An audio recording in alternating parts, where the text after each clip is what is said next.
afternoon. Welcome to MidPoint Friday. I'm your host, Janelle Irwin. Frank Knox is our engineer today. Patty Perky is taking your calls, and Jeff Hayes is taking video for our WMNF YouTube channel of this broadcast. That will be up and ready to view later on this weekend. We'll be tackling some national issues today. We'll start with the real goodies first and then get to our veggies later if we still have room, because Friday, right? Of course, Donald Trump was in Tampa this weekend ahead of Tuesday's presidential preference primary. In a rally at the Tampa Convention Center, Trump and his supporters did their best to be very Trump-like. And, of course, Florida's Attorney General Pam Bondi announced during that rally she was supporting Trump. Are we okay?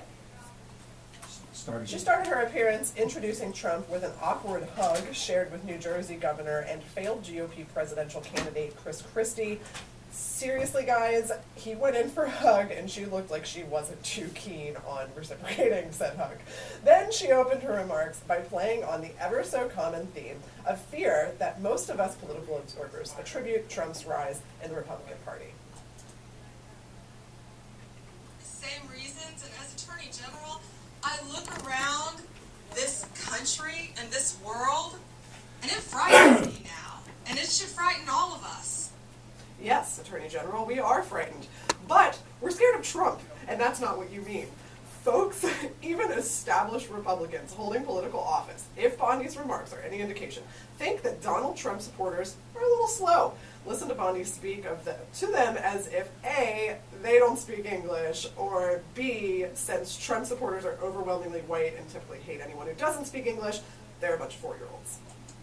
We need someone who is unafraid to lead and restore America to its greatness. Do you speak English? And today, I am proud 10 seconds. to endorse Donald Trump for President of the United States of America. I mean, I really can't think of any reason in the world that she needed to speak that slowly, other than thinking that she needed to tone it down a bit for her audience who had the collective educational capacity of, I don't know, 3rd grade or something. I think there was an article that said that they analyzed Trump's speech patterns and he speaks at the level of a 4th grader. So maybe there's something to that. So she's not quite done speaking super slow just yet. Let's listen to who Bondi thinks is a great role model for America's women. You are speaking loud and clear, and Americans are speaking loud and clear. Yeah, every First Lady should have been in Playboy.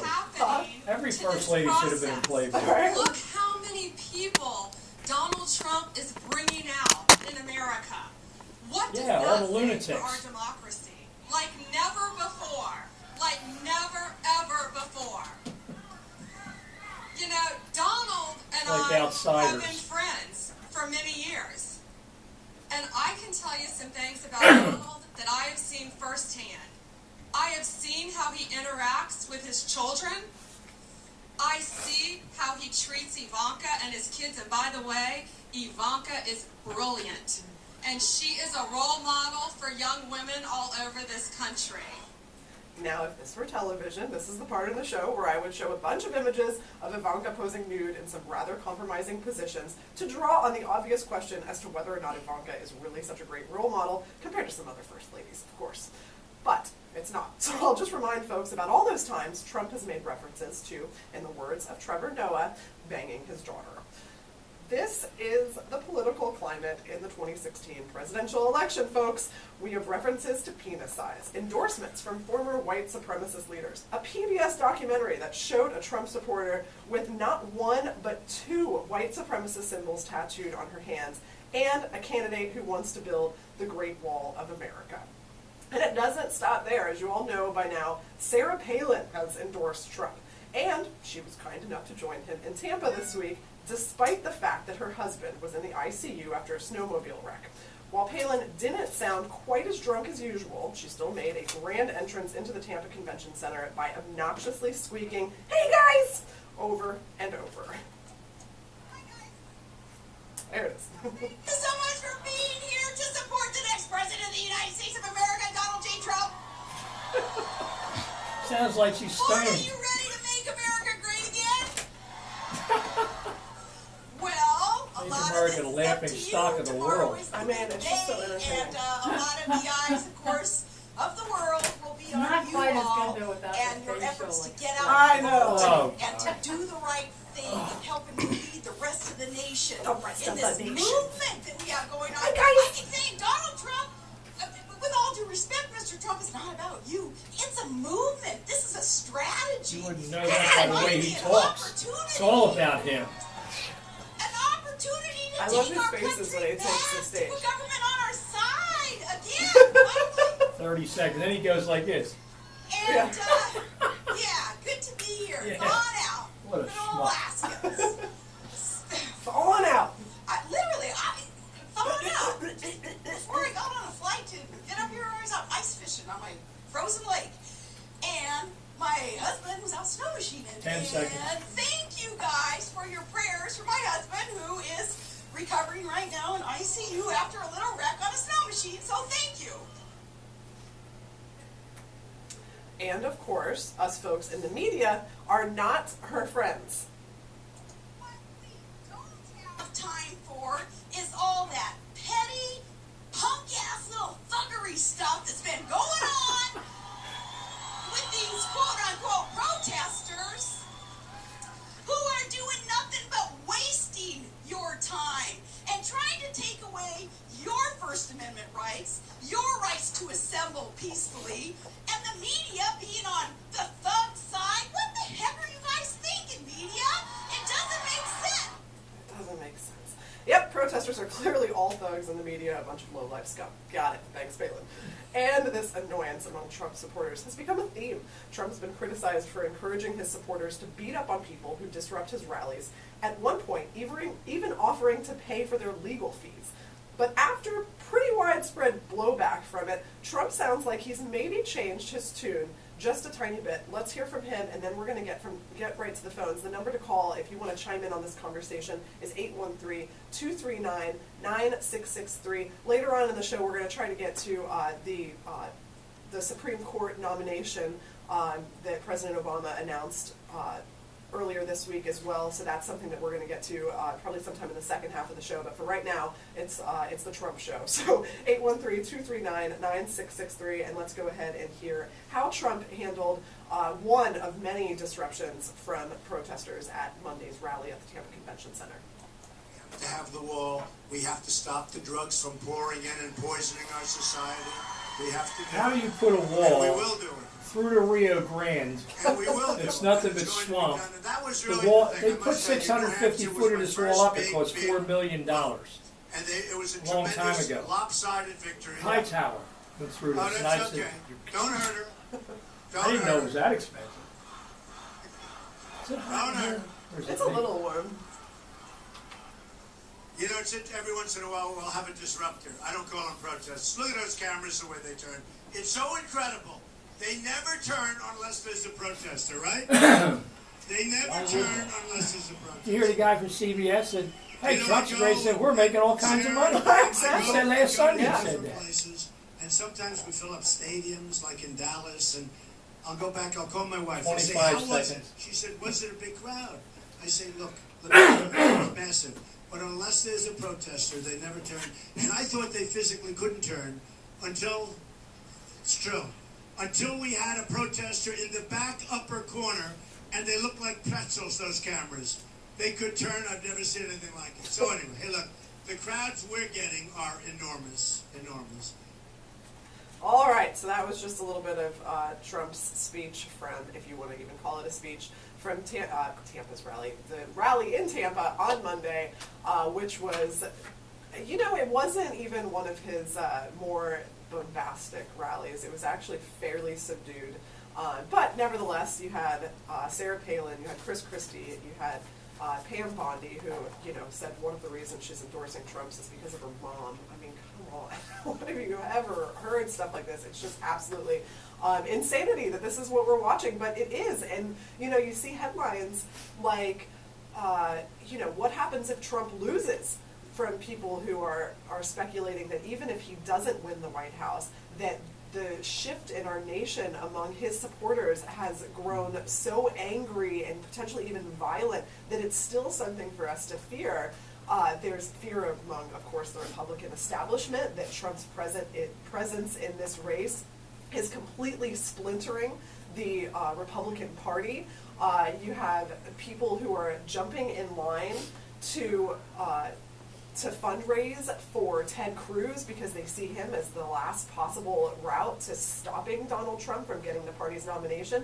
And then if he does, they have to make a decision. What's more dangerous for their party? What's more dangerous for the GOP, the grand old party? To have Donald Trump at the top of the ticket under the Republican Party, or to block him and really tick off a plurality of voters who have supported them. I mean, they are stuck between a proverbial rock and a hard place. And Democrats, a lot of them are eating this up because they see that happening. And, you know, even if you're unbiased and you don't really care and you're just watching it from the sidelines, you have to see how fundamentally historic this is going to wind up being. I mean, we are watching history in the making, things that are happening that we've never seen happen before. And, you know, people wonder why the media is paying so much attention. You know, why are we spending so much time talking about Donald Trump? Why give him the airtime? It's free advertising. But, you know, it sells. People tune in. They want to listen to what bombastic nonsense Donald Trump is spewing today, or even this hour, for that matter. And it really is something. At the beginning, I got it. You know, yeah, let's not pay too much attention to Donald Trump. The Huffington Post said they were going to post any articles they wrote about him under the entertainment section rather than politics, because that's all he was. But folks, we have to face it. With Florida under his belt, with the winner-take-all 99 delegates that he just won this week, Trump is no longer something to laugh and make jokes of. He's somebody to take seriously, because he's probably going to win the Republican nomination, and that's something that the media has to pay attention to. So there it is. It's still certainly entertaining. You can't ignore that fact. But it's also become very, very serious, and that's why I'm continuing to harp on the same old subject that I've been on for quite some time now. So if you want to get on the conversation, the number is 813-239-9663. Let's go to Susan in Anna Maria Island. Susan, what's on your mind? Put her back on the shelf, Sarah Palin pops up like a weasel. Isn't it grand though? The trash mouth. I mean, she's just so trashy. I can't stomach her. And with Pam Bondi, don't you think Trump, when he gave her that nice hug, was thinking, you know, what is it? You fat slob. But that was only directed towards Rosie O'Donnell, he says. Well, there's sarcasm in my voice, just so you know. He's absolutely, like, you know, oiled of water. Susan, as a woman, how do you feel about the fact that Caitlyn Jenner, who should be a champion for women's rights as a transgender woman, how do you feel about the fact that she is so anti-Clinton that she's saying Trump is better for women than Hillary Clinton would be? How does that make you feel as a woman? I was flabbergasted. You know, you want to be accepted, and of course we accept you because, well, I do, personally. You know, I want people to live and let live and be who you want to be. Flabbergasted. Absolutely.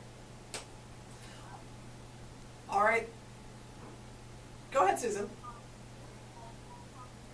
You know, Trump has all his feelings about, bad about, you know, homosexuals and women and minorities and all this, and I could not believe that she endorsed them. But then again, you look at these people that live in a whole different world, and I don't walk in their shoes. I'm not, you know, celebrity or, you know, real rich or whatever, and you think, well, what are you thinking? What are you thinking? Absolutely.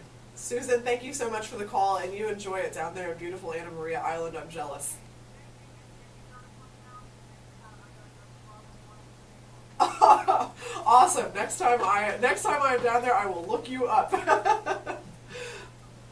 Thank you so much, Susan. I appreciate the call. You have a great weekend.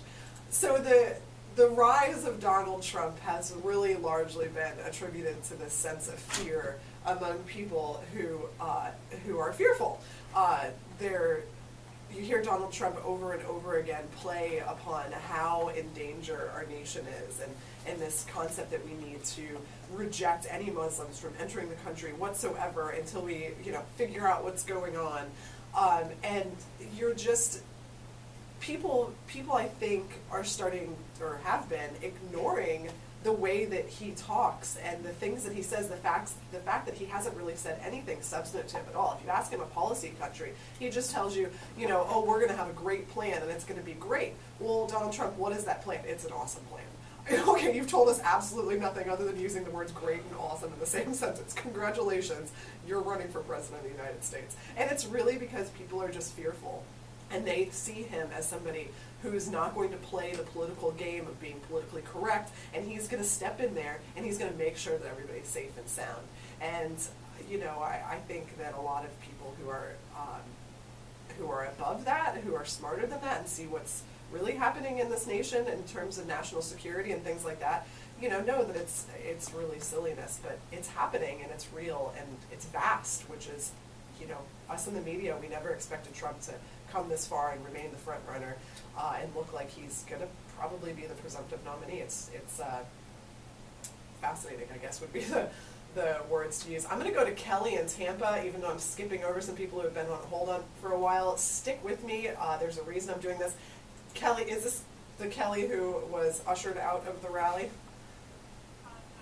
Ah, shoot. Okay, well, Kelly, you got bumped up because so hold on just a second, Kelly. There was a really prominent activist in the area who is often removed from events for protesting. His name is Kelly Benjamin, and Kelly, if you're listening, give us a call and tell us what your experience was. But he posted video this week of the incident, and it's nice to see the perspective from the protester and not just video that was taken during a rally. So no offense, Kelly, but I was hoping it was him telling us his personal tale of getting kicked out of a Donald Trump rally. But you are welcome on the show as well. What is on your mind?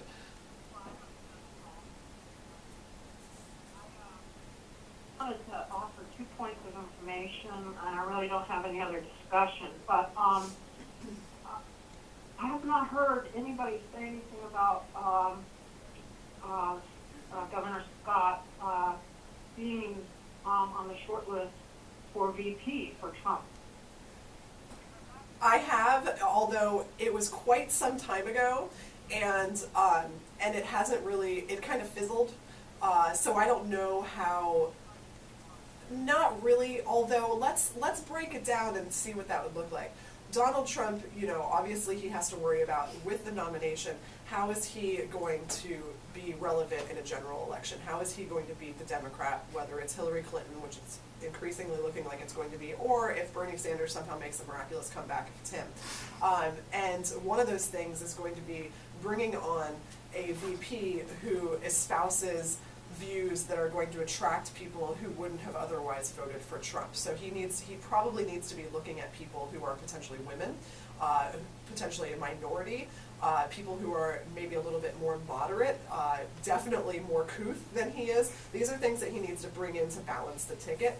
And I think that Rick Scott represents, I personally think that Rick Scott would be a horrible VP choice for Donald Trump because he doesn't have any of those things. He brings to the table something that's very, very similar to what Donald Trump brings, and that's the, non-establishment candidate, the businessman mogul, the multimillionaire, and Donald Trump has enough of that for the ticket on his own. He needs somebody that balances it out, and I don't think that Rick Scott brings that to the table, though obviously we saw Rick Scott has endorsed him this week. So what's your other thought?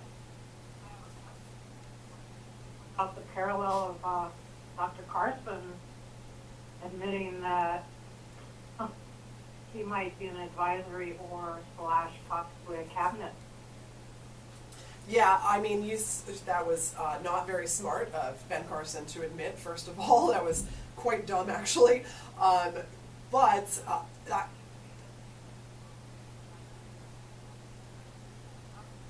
Yeah, I mean, basically. And of course there's talk of Chris Christie potentially being his VP choice, and then Sarah Palin being on the VP ticket again, although we saw what she did to McCain, so I'm not sure how wise that would be to put her drunk sounding rambling nonsense on a ticket, but who knows? I mean, I don't think that we should expect anything from Donald Trump. I think that the smartest thing to do is just watch the roller coaster, twist and curve and do loop-de-loops, because whatever's gonna happen, I think it's ultimately gonna blow all of our minds.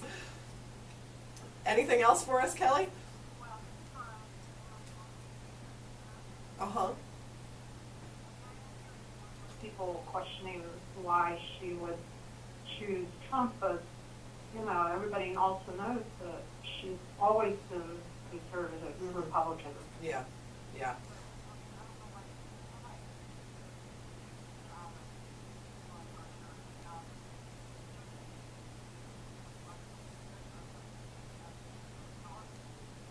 Right. I think the shock comes from this feeling that Donald Trump is very much anti-LGBT rights, and as somebody who's in that category, you would think that she would support a candidate who's sympathetic to the transition that she's made, and Donald Trump just simply doesn't represent that. So that's what's shocking about it. It's the same reason that when a minority supports a Republican candidate, Democrats are shocked. It's the same reason that when women support the Republican Party, who's repeatedly against things like fair pay, they're shocked. That minorities, all those things. I think it's the same reason. It's just you're voting against your own self-interests, and maybe that's only one of many interests, which I think is the case with Caitlyn Jenner. I saw a meme the other day that said she's never going to be poor or pregnant, and that's very much true. So that's something I think it's shocking to some people, but you're right. I don't think we should be too terribly surprised. Yeah, no problem. Kelly, thank you so much for the call. I appreciate you. You too. All right, Levi in Polk Plantation, who's been very, very patient on hold. What's on your mind, Levi? I'm not going to talk about Donald Trump, because I think if you gave him a choice whether, everybody would talk about him or if nobody would talk about him, I think he would choose everybody. So I'm going to do what Donald Trump doesn't want me to do. The Clintons, did they ever get that situation fixed with their billionaire friend that was raping the 8-year-olds over on the East Coast? Ever come out of that? I don't know, Levi. Bill was riding around with him in the airplane up in the sky, where it's rather lawless. Are you aware of that? I'm not too familiar with that. I mean, the Clintons have all sorts of, scandals kind of hanging over their heads, so it's not. Yeah, the issue of social economy versus capital economy comes up a lot, and I think people are getting confused. A social economy is not Stalinism, it's not communism. A social economy looks to develop opportunities that are equal for everyone. It divides up resources equally. Idiocracy? That's what this is starting to remind me of. Yeah, that's why I give it to you. We want equal opportunity. And it also gives people information, In our economy, we don't share information. We hoard information, and it opens it up so that everybody can, we say we want to be our best. Well, when we have equal opportunities, we can really do that. And people that come out and say, oh, socialism doesn't work. How do they know? How do they know? Just because they read something? We have never lived in a social economy. We have never had a real example. Democratic socialism is not socialism, although I think it's a good step. But until you actually live in something, until you actually have that experience, I don't think you can have a right to say anything about it. Appreciate you, so. All right, got it, Levi. Thank you so much for the call. We appreciate it as always. If you're just tuning in to MidPoint Friday, I'm Janelle Irwin, and we are talking, of course, about America's favorite topic these days, Donald Trump. He was in Tampa this week on Monday ahead of Tuesday's primary election, and we saw what we've been seeing a lot at Trump rallies. We saw people protesting, people getting thrown out for protesting, Trump responding to it in a similar manner as he's been responding to it, he called them disruptors, we heard earlier in the show.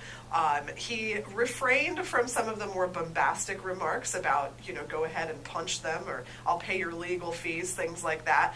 But he actually made fun of the police in that rally. When they escorted one of the protesters out, they, I guess, went all the way around the exterior perimeter of the room rather than taking them out the exit that the entrance that the candidates had come in through, which was right there. So that one protester managed to interrupt the rally multiple times, which was funny. And you could tell he was really annoyed by that. Like, how dare these police not go to the place right there and get him out of here quickly instead of continuing to disrupt my remarks. And then, of course, his style of speaking is much the same that we've been seeing all along in his rallies. He speaks for far longer than any other candidate. I was actually at the Marco Rubio rally on Saturday before the primary, before he dropped out of the race. And the difference is incredible. First of all, the number of people at Marco Rubio's rally was pretty pathetic. There wasn't a ton of people there. Second of all, no one introduced Marco Rubio. His entrance consisted of, so get this, guys, get this. He had a press availability. We called a press avail, us media folk, in a hallway at the building he was speaking at. And we had about 5 or 6 minutes with him, and then all the journalists came out and went to their respective little tables or risers, wherever they were standing. And then a few minutes later, he comes pulling up in a giant bus with the Marco Rubio campaign logo on the side, pulls up to the side of the stage, gets out, makes his grand entrance. And of course, he had already been there for quite some time. He didn't actually roll up on a bus, but they made it look that way, which I thought was funny. And then got up and gave about a 25-minute, maybe 30-minute speech that was unremarkable at best. It didn't really elicit too much of a reaction from the crowds. And then you go and you look at these Donald Rump. We should go with that, shouldn't we? Donald Rump. We've got Donald Trump, and now we've got Donald Rump, thanks to Janelle and her cold. Anyways, you go to the Donald Trump rallies, and you see something quite different. He has multiple people who are introducing him, who are really rallying the crowds up with these themes surrounding fear of the American people and our security, and we're not doing well in this country again. We need to make it great again.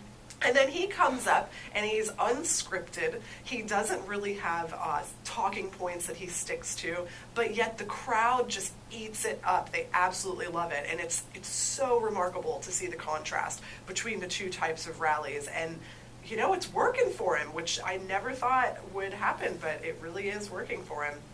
Let's go to Carlos in Tampa. Carlos, what do you think of all this? Oh my God, it's very entertaining. It's like Saturday Night Live every second. But the thing that I want to say, but I'm sorry to say this, it's a really naive nation. Naive, limited.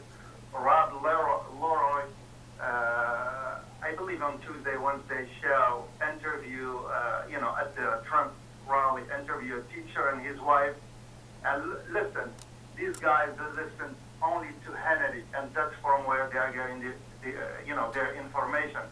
It's sad to say that after 9/11, more Sikh and Hindus were basically, threatened, mistakenly being Muslim.